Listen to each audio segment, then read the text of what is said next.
So welcome to this digital Manch Shaurya Bharat, and we have discussed lot about the Indian Constitution. उसी को आगे continue करते हैं, right? कितना क्या कुछ पढ़ा, कुछ क्वेश्चंस किए, अटेम्प्ट किए इस पे क्वेश्चंस, प्रैक्टिस या नहीं की? सेलिएंट फीचर्स हम ले रहे थे, मैं वापस रिफ्रेश कर देता हूँ। जो भारतीय संविधान है उसके मुख्य लक्षण या उसकी विशेषताएं क्या क्या है वो ले रहे हैं। मीडियम कौन सा आपका दोनों का? इंग्लिश, ठीक है। सेलिएंट फीचर्स ऑफ, हाँ हिंदी, मतलब मिक्सचर ही है कुल मिला के, राइट? लॉन्गेस्ट रिटन कॉन्स्टिट्यूशन, पहला क्या था? सबसे लंबा लिखित संविधान है, राइट? और हमने देख लिया था, इसमें कुछ ज़्यादा नहीं, इसी का इलेबोरेशन किया। It contains different provision for states and as well as centre and their interrelationships. जो राज्य हैं, जो केंद्र है, उनके लिए अलग अलग प्रावधान है, उनके राइट्स अलग अलग हैं, लेकिन उनके अंतर संबंधों को भी यह बतलाता है। फिर देखते हैं इसमें आगे और क्या सेलिएंट फीचर्स है। A unique blend of rigidity and flexibility, एक विशेष प्रकार का यह संविधान है जिसमें लचीलापन भी है और वह कठोर भी है। अपने ने जो रूल्स बनाए हुए हैं उसमें लचीलापन कैसे है? इंडियन कॉन्स्टिट्यूशन में भी called rigid as well as flexible based on its amending procedure. क्या करता है ये? अमेंडमेंट। तो यहाँ एक क्वेश्चन बनता है, अमेंडिंग प्रोसीजर हमने कहाँ से लिए हैं? संविधान संशोधन की प्रक्रिया, भाई आंसर सभी को देना है। आर्टिकल कौन सा होता है, कौन सा अनुच्छेद है जिसके तहत संविधान की प्रक्रिया, संविधान संशोधन की प्रक्रिया की जाती है? और एक और क्वेश्चन बनता है उसी में फिर, क्योंकि कल एक बिल प्रेजेंट किया गया है। 121 का नहीं होगा, अरे कल एक बिल पेश किया गया है, वो एक अलग बात है। अभी मैं जिस आर्टिकल का पूछ रहा हूं वो एक अलग बात है, दोनों को मिक्स मत कीजिए। तो देखिए यहाँ, हाँ yes, very good, 368, article number 368, 368वां संविधान संशोधन विधेयक, संविधान संशोधन।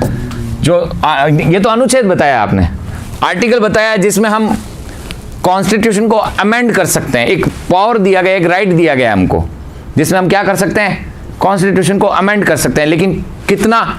जो कि इसके मूल ढांचे को, इसके इंफ्रास्ट्रक्चर को चेंज ना करे, लेकिन उसमें कुछ जोड़ा जा सके। यह किस आर्टिकल में दिया गया? नहीं होगा, ये आर्टिकल है। या किस अनुच्छेद में दिया गया है? 368। और ये हमने कहां से लिया है? साउथ अफ्रीका से। अब जो नया एक बिल कल प्रेजेंट किया गया है, अभी बिल है, अमेंडमेंट पूरा नहीं हुआ है, संविधान संशोधन विधेयक, क्या बोला जाएगा उसको? संविधान संशोधन विधेयक, वो प्रेजेंट किया गया है। और वो प्रेजेंट है, उस जो नंबर आ रहा है उसका, वो आ रहा है 127, 127वां संविधान संशोधन विधेयक। That means it is only bill, not act yet. अभी तक वो कानून नहीं बना है, अभी तक संविधान में संशोधन हुआ नहीं है। यदि होगा तो कौन सा होगा? वेरी गुड, 105वां। कौन सा होगा? 105वां संविधान संशोधन होगा, 105। देखिए दो बातें अलग अलग है, एक तो बिल है, विधेयक है। जो मैं कह रहा हूं कौन सा है? यदि ये क्लियर हो गया दोनों सदनों से, हम दोनों सदन मतलब हमारे जो लोकसभा राज्यसभा दोनों से पास होकर राष्ट्रपति ने क्या कर दिए, उनकी टेबल से रवाना हो गया अपनी फॉर्म में, तो वह कौन सा संविधान संशोधन बनेगा? लिस्ट में नंबर कौन सा आ रहा है? 105वां, राइट? क्या है ये बिल क्यों दिया गया? बहुत बड़ा है, लेकिन अभी मैं उसकी चर्चा नहीं करना चाहूँगा। उसको थोड़े दिन, एक बार थोड़ा सा बेसिक स्ट्रक्चर समझ लेते हैं, फिर ले लेंगे उसको। तो बेसिक स्ट्रक्चर में कुछ नहीं, ये हमने बताया था कल। ये वर्ड क्या क्या वर्ड है आप सबको पता है। कुछ वर्ड हमने एक बहुत बड़े संविधान संशोधन से जोड़े थे, जिस 42 ईयर,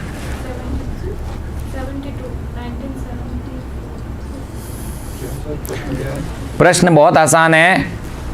लघु संविधान किसे कहा जाता है? 76। 42वां संविधान संशोधन विधेयक, 42वां संविधान संशोधन 42 अमेंडमेंट एक्ट। और कब पेश किया गया था, कब प्रेजेंट किया गया था? 1976 में।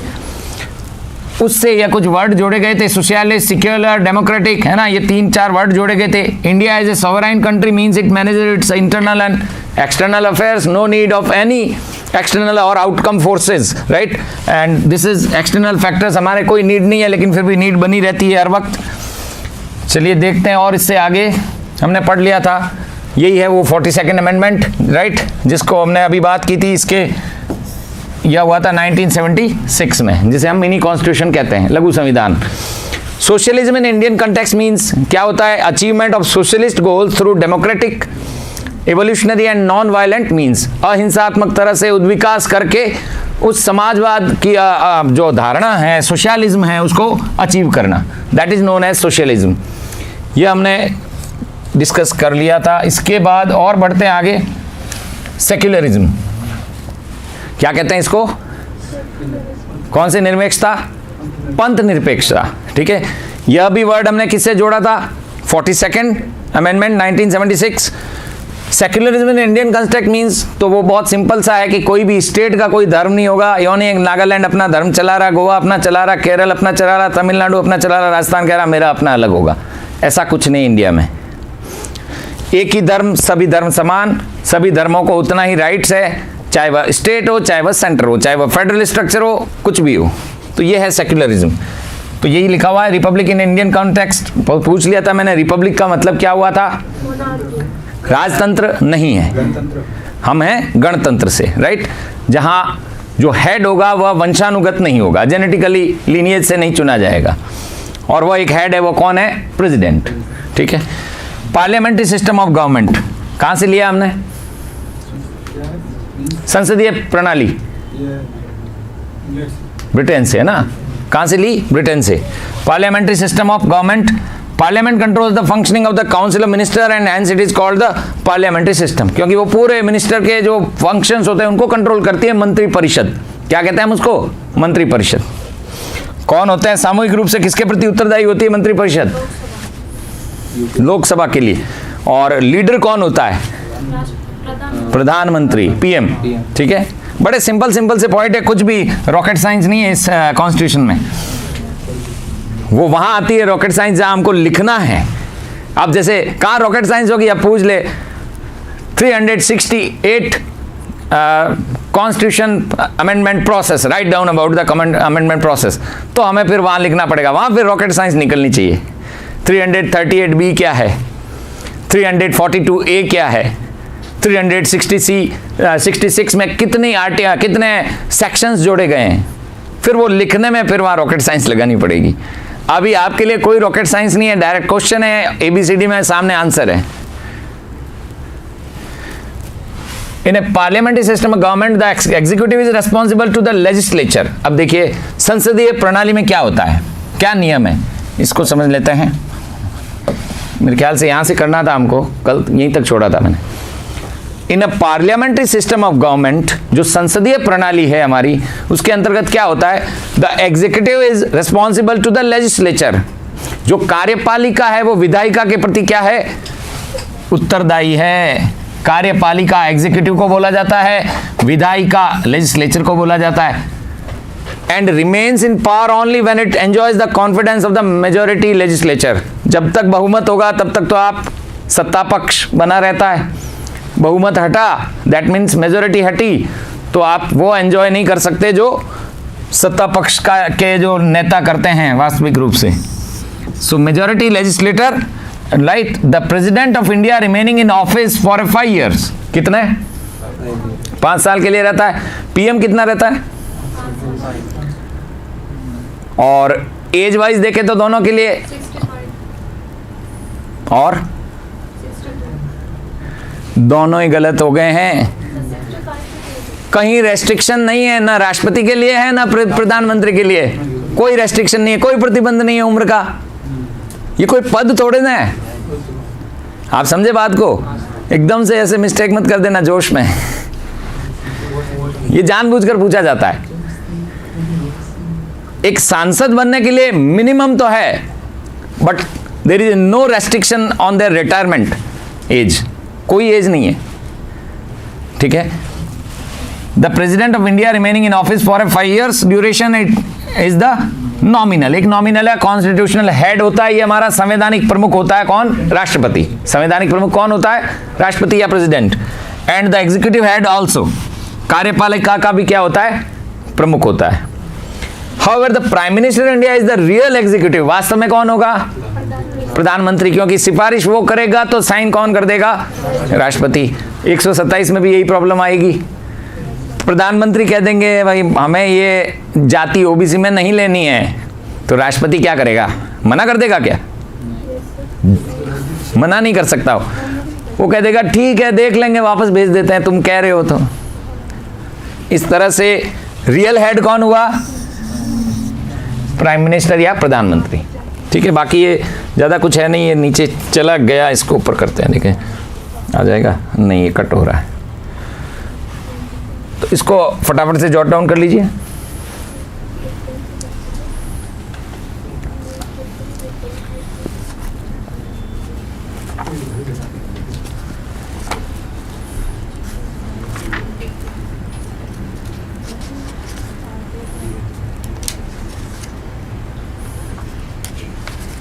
तो क्वेश्चन अगर यदि आ जाए कि अभी तक कितने संविधान संशोधन हो चुके हैं? 104, ये याद रखना। 104।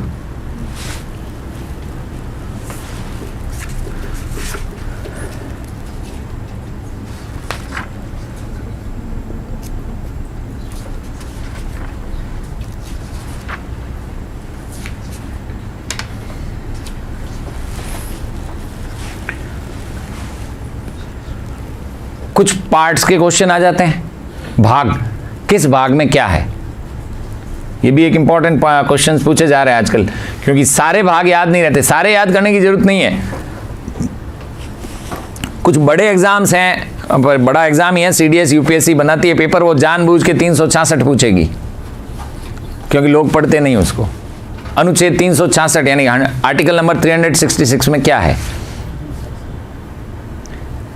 366 डेफिनेशन है, परिभाषाएं सारी। कैसे? एंग्लो इंडियन कौन होगा, एससी कौन होगा, एसटी कौन होगा, शेड्यूल ट्राइब, शेड्यूल कास्ट यानी अनुसूचित जनजाति, जाति, इन सब की क्या है? परिभाषाएं, डेफिनेशंस। इनको विस्तार से समझाया गया है कि इसका ये मतलब ये है। वो सब किस आर्टिकल में डाला हुआ है? 366।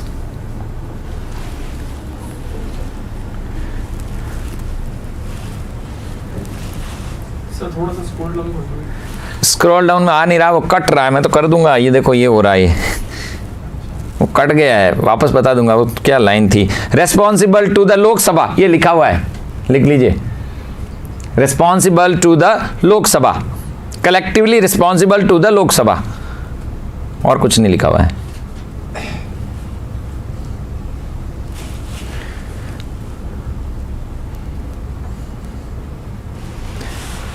तो यहां पर ये वर्ड्स को ध्यान में रखना है। नॉमिनल, फर्स्ट वर्ड जो आया है वो फर्स्ट वर्ड क्या आया? नॉमिनल। कॉन्स्टिट्यूशनल हेड संवैधानिक प्रमुख, एंड द एग्जीक्यूटिव हेड कार्यपालिका का प्रमुख। लेकिन वास्तविक कार्यपालिका का प्रमुख प्रधानमंत्री। अच्छा, वो नहीं दिख रहा होगा आपको, है ना, जो उसके पीछे आ रहा। कलेक्टिवली, बस इतना ही लिखा हुआ और कुछ नहीं है। Collectively responsible to the Lok Sabha.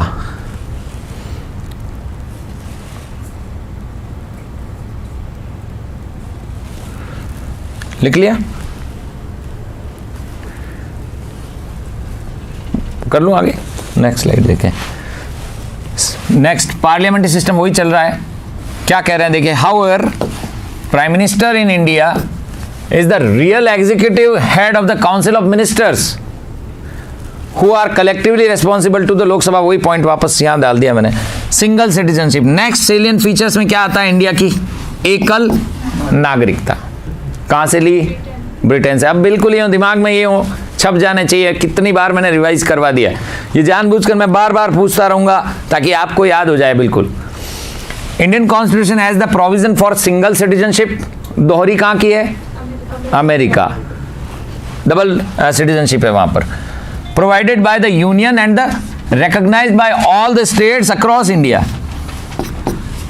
कोई इसे नकार नहीं सकता, सिंगल सिटीजनशिप है, रहेगी, एकल नागरिकता। लिख लीजिए, ये तो वही था, वापस एज इट इज मैंने रिपीट कर दिया था, ये है नया पॉइंट।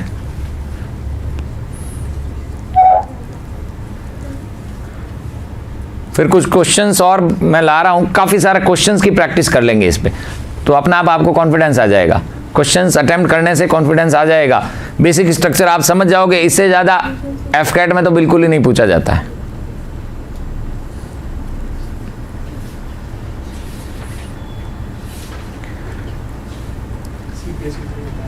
सेवंथ स्केड्यूल और नाइन्थ स्केड्यूल क्या है, यह कभी नहीं पूछे जाते हैं, क्योंकि बहुत मुश्किल है, क्योंकि वहां तक अभी तक उसको इलेबोरेट किया जा रहा है, कहीं पे भी उसका एंड नहीं हुआ है। नाइन्थ स्केड्यूल और सेवंथ स्केड्यूल, और नाइन्थ तो और ज़्यादा इलेबोरेटिव हो गई है, पता नहीं क्या उसमें क्या क्या डाल देंगे, क्योंकि एक ऐसा नियम बना दिया था कि जो नवीं अनुसूची में डाल दिया जाएगा उस पर कोर्ट क्या संज्ञान नहीं ले सकता। तो ये जितना भी ओबीसी वाला लफड़ा चल रहा है, जैसे गुर्जर आरक्षण क्यों नहीं हो पा रहा राजस्थान में, क्योंकि राजस्थान गवर्नमेंट जैसे ही इनको रिजर्वेशन देती है, सुप्रीम कोर्ट में रिट लग जाती है और सुप्रीम कोर्ट मना कर देता है। नवी अनुसूची में केंद्र डालता नहीं है। डालेगा कौन? केंद्र, नाइन्थ स्केड्यूल में, और नहीं डालेगा तो वो सुप्रीम कोर्ट में रिट चलती है, चलता है मामला, बहस होती है और खारिज हो जाता है। सर, अगर मौलिक अधिकारों का हनन हो तो नवी सूची में जो विषय होता है उनको केवल वो एक्सेप्शन है, वो भी बाद में दिया गया, बाद में जोड़ा गया है, और उसके लिए वैसे भी रिट पहले ही दे चुके हैं। उसके लिए संवैधानिक उपचारों का अधिकार दिया हुआ है। आर्टिकल नंबर, अनुच्छेद कौन सा है? संवैधानिक उपचारों का अधिकार, जिसे भीमराव अंबेडकर ने आत्मा कहा था, 32 से 35 तक 5 रिट दे रखी है, और ये तो सुप्रीम कोर्ट की है। राज्यों के लिए कौन सा है अनुच्छेद? वही हाई कोर्ट में भी तो जा सकते हो आप। इट्स नॉट, अब कौन यहां से खर्चा करके दिल्ली जाएगा, फिर रहने का खर्चा और फिर वकील का खर्चा सुप्रीम कोर्ट के, कम से कम 1 लाख तो ऊपर ही समझो आप फीस। तो जो सुप्रीम कोर्ट का है वह है 32 to 35।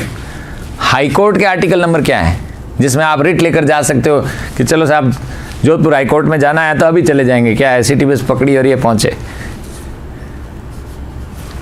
अप्रोचेबल है ना? तो वो अनुच्छेद कौन सा है जिससे आप जाकर बात करोगे? 226, 226। तो ध्यान रखना, संवैधानिक उपचारों का अधिकार के लिए सुप्रीम कोर्ट 32 से 35, और राज्यों में क्या आएंगे? उच्च न्यायालय, हाई कोर्ट्स। हाई कोर्ट में आता है 226। हाई कोर्ट का नहीं है, रिट का है। हाई कोर्ट का कोई आर्टिकल नहीं है वो। सिंगल सिटीजनशिप लिख लिया, चलें इससे आगे। यूनिवर्सल अडल्ट फ्रेंचाइज, ये क्या है? The constitution of India establishes political equality, आर्थिक न्याय, राजनीतिक न्याय, धार्मिक न्याय, 3 न्याय, धार्मिक नहीं था, आर्थिक, सामाजिक और राजनीतिक न्याय, इन 3 हाइपोथेसिस को दिया गया है। So this is known as universal adult franchise, जिसमें 18 ईयर्स होते ही आपको क्या अधिकार हो जाएगा? वोट देने का। तो क्वेश्चन बनता है कि वोट देने का अधिकार कैसा अधिकार है? लीगल है, कॉन्स्टिट्यूशनल है, संवैधानिक है, या और कोई टाइप का है? संवैधानिक है, लिखा हुआ है कॉन्स्टिट्यूशन में। कोई अनुच्छेद बनाया हुआ है क्या? अनुच्छेद में होगा तो संवैधानिक होगा ना, या कोई अनुसूची में होगा? कहीं है क्या? कहीं नहीं है। सिविलियन राइट है, एक नागरिक अधिकार है। कैसा अधिकार है? केवल नागरिक अधिकार है। The Constitution of India establishes political equality in India through the method of the universal adult franchise, which operates with the principle of one person, one vote. लेकिन ये कब पॉसिबल हुआ? जब इलेक्ट्रॉनिक ईवीएम आई। उससे पहले तो फिर 1 person and 1 पेटी। मैंने तो आंखों से देखा हुआ है गाँवों के हर जगह कैसे वोटिंग होती है। जो पर ईवीएम ने बहुत कुछ किया. Salute to EVM, all credit, है ना. Sorry. So the principle of one person, one vote. All Indians who are 18 years of age or above entitled to vote in the elections. There is no discrimination in voting rights for the citizens of India based on caste, religion, gender, race and right. वो सब कुछ आता है status के, status को देखकर vote दिया जाए, ऐसा कुछ नहीं. तो आप आसानी से वोट दे सकते हो. इसी को कहते हैं यूनिवर्सल एडल्ट फ्रेंचाइज, वोट देने का अधिकार.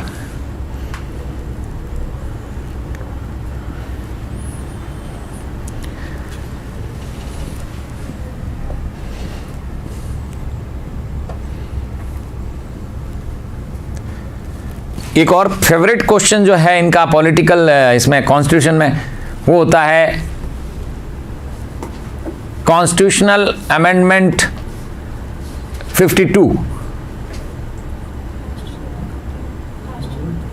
और स्केड्यूल है उसका 10वां. दल बदल कॉन्स्टिट्यूशनल अमेंडमेंट का, मैंने आर्टिकल नहीं कहा. 52 85 1985 में आया था.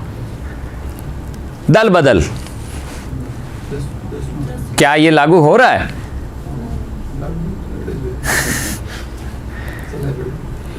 राजस्थान बहुजन समाजवादी पार्टी वाले जब कांग्रेस में आ गए थे, कहाँ गया? उसको कहा जाता है एंटी डिफेक्शन लॉ. क्या बोला जाता है? एंटी डिफेक्शन लॉ, दल बदल विरोधी कानून. सिंधिया साहब, बहुत सारे एग्जाम्पल मिल जाएंगे. हाँ, तो ये right. So all Indians who are, ये समझ में आ गया. इसमें कुछ ज्यादा नहीं है. सभी, कोई बेसिस नहीं हो सकता उनमें डिस्क्रिमिनेशन का.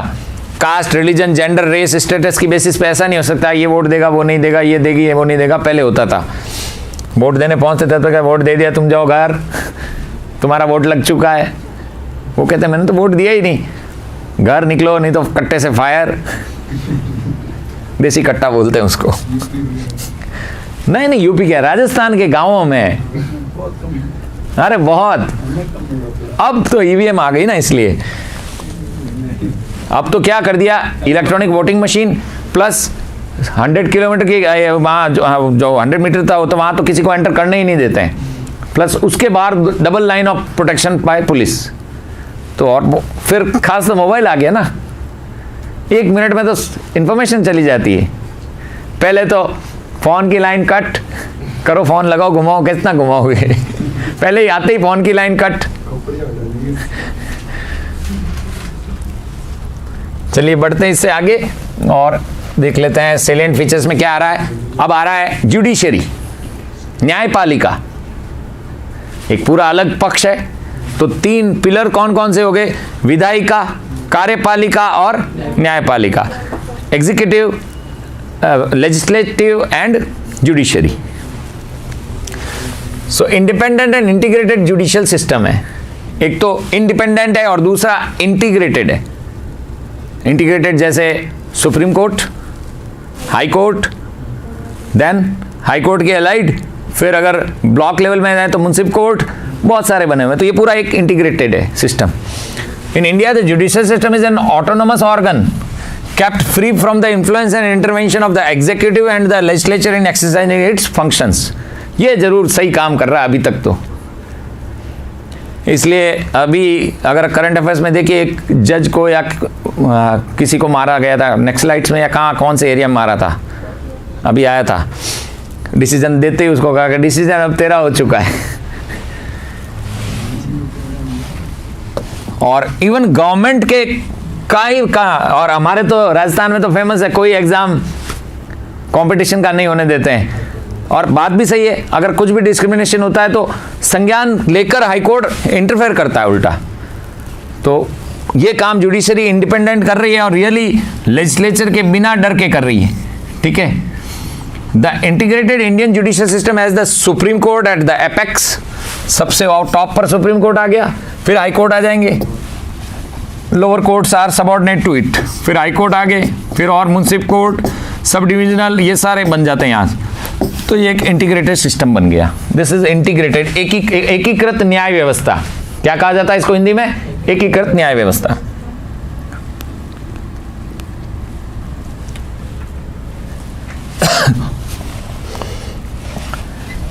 आप लिख रहे हैं, इसको लिख लीजिए।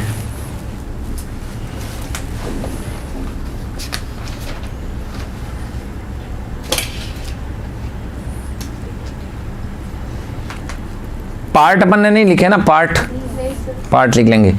पार्ट और स्केड्यूल दोनों लिख लें, क्योंकि वहां से क्वेश्चन बनते हैं। पार्ट 18 किसके लिए है, पार्ट 15 किसके लिए है, ऐसे क्वेश्चन पूछे गए हैं। और बिल्कुल नॉर्मल पूछ ले तो पार्ट 4 ए, भाग 4 ए में क्या है? बहुत जल्दबाजी कर दी, गया नेगेटिव। भाग 4 ए में क्या वर्णित है?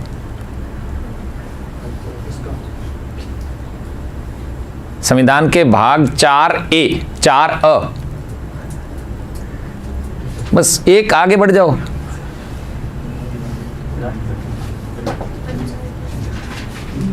बहुत लेट है वो तो, एक आगे बढ़ना है, जस्ट एक। जो तुमने आंसर दिया ना उससे एक आगे। मौलिक कर्तव्य।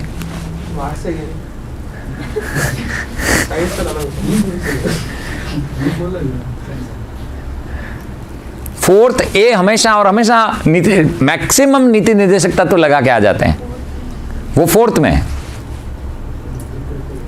फिर एक क्वेश्चन बनाया, बहुत अच्छा क्वेश्चन। बेसिक कॉन्स्टिट्यूशन बना था तो जो फंडामेंटल ड्यूटीज थी, मौलिक कर्तव्य, उनकी संख्या कितनी थी?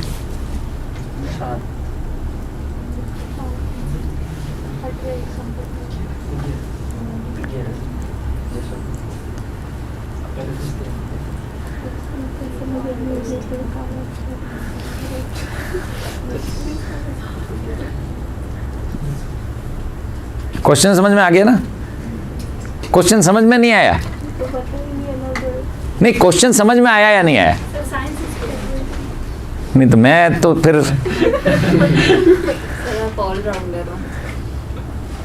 मैं तो साइंस ही पढ़ता हूँ, साइंस ही पढ़ाता हूँ।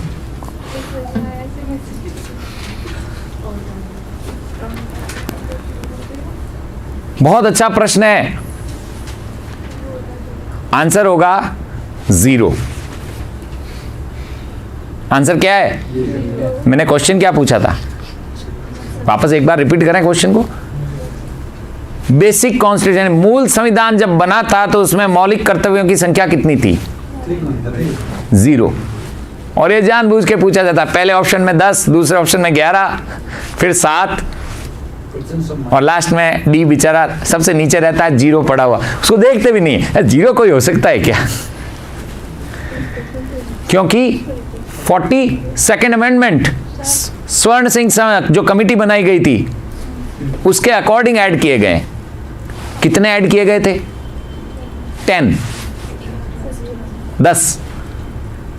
फिर बाद में एक और ऐड किया गया। इस तरह कितनी हो गई टोटल नंबर? 11। तो 10 + 1। अभी याद रहेगा क्वेश्चन दिमाग में बिल्कुल। इंग्लिश में basic number of fundamental duties in are basic constitution is /R। ये यूपीसी की स्टाइल।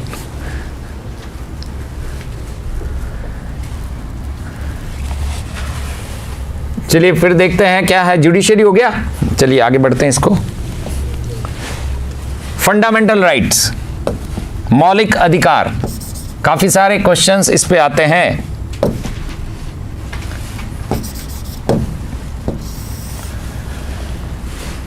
बहुत अच्छा टॉपिक है ये। क्वेश्चन बनाने के लिए इतने हैं, इनमें से कितने हैं हमारे fundamental rights? 5।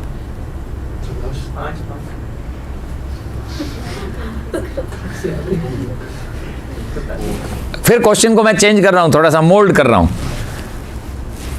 Now presently, currently हमारे पास कितने फंडामेंटल राइट्स हैं? मौलिक अधिकार, अधिकार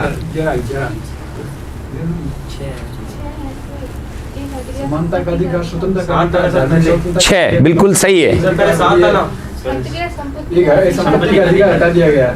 तो पहले की याद रहा 6 में से 7 में 7 याद है। ठीक है, अब याद है।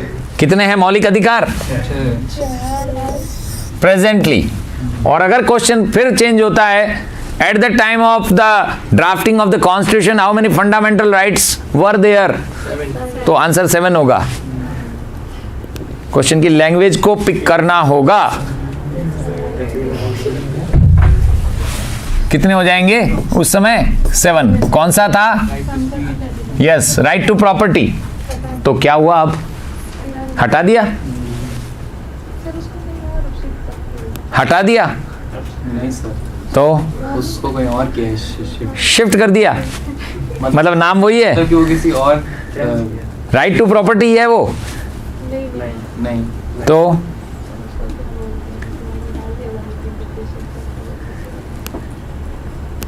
कानूनी अधिकार बना दिया गया है, लीगल राइट।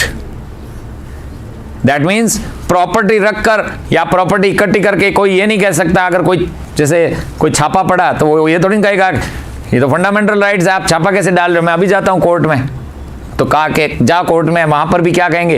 ये फंडामेंटल राइट नहीं है, मौलिक अधिकार नहीं है आपका, ये केवल एक लीगल राइट है। लीगल दैट मीन्स लीगलाइजेशन हो गया। लीगलाइजेशन हुआ तो इनकम टैक्स भी क्या आ सकती है, कस्टम एक्साइज भी क्या लगा सकते हैं, लीगल है ना ये सब, ये लीगल इंस्टीट्यूशन है ना इंडिया की, तो उसको लीगल राइट बना दिया गया। तो अब कितने रह गए? 6। तो आगे कुछ क्वेश्चंस हैं हिंदी में, अगर हम स्क्रॉल करते हैं इसको,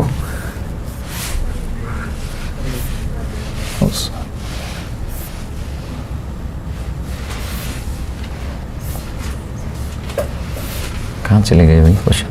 अब आएंगे, ये रहे। बहुत सारे क्वेश्चंस हैं, मैं इनको इंग्लिश भी साथ में ले आऊंगा, ठीक है ना। अब जैसे ये क्वेश्चन, न्यायाधीशों के वेतन और पेंशन संबंधी प्रावधान भारतीय संविधान के किस भाग में उपबंधित है? द्वितीय अनुसूची, बिल्कुल सही है। और फिर एक और क्वेश्चन, भारत के संविधान की किस अनुसूची में विभिन्न संवैधानिक पदाधिकारियों द्वारा ली जाने वाली शपथ का प्रारूप दिया गया है? डी ऑप्शन, तीसरी अनुसूची में। प्रश्न आते ही सब बोलने लग जाते हैं, यही तो कॉन्फिडेंस चाहिए और कुछ नहीं है, इजीली हो जाएगा। ठीक है, चलें। Okay, thank you so much for this class. We will continue with the constitution.